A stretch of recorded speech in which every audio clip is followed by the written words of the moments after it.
Mga kapuso, 75 araw na lang, Pasko na. At sa Cavite City, ibinida ang mga snow effect na White Christmas setup.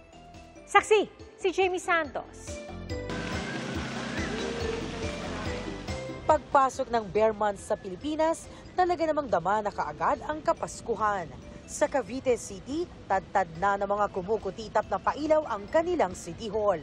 Enjoy na enjoy ang mga nagtutungo rito na nagsa-sightseeing ng Christmas lights display at mag-picture-picture.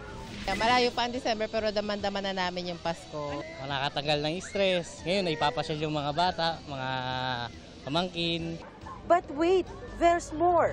Bukod sa Christmas lights, nakadagdag sa Christmas feels ang pasno ng lungsod. Kaya ang mga chikiting non-stop ang tuwa sa kakalaro sa pasno at napapa-Christmas wish na. Maganda po kasi po childhood ko po na magka-snow. Ngayon po natupad na. Wish ko lang po magkasama po kaming lahat ng pamilya ko. Dagdag pa sa atraksyon ang kanilang fountain na may papalit-palit na makulay na ilaw. Pag napagod sa kakakuha ng picture, may kainan sa katapat na Samonte Park. Araw-araw na may enjoy ng mga taga Cavite City, maging ng hindi na mga taga rito, ang Christmas lights display mula 6 p.m. hanggang 11 p.m. Para sa GMA Integrated News, Jamie Santos ang inyong saksi. Mga kapuso, sama-sama tayong maging saksi. Mag-subscribe sa GMA Integrated News sa YouTube.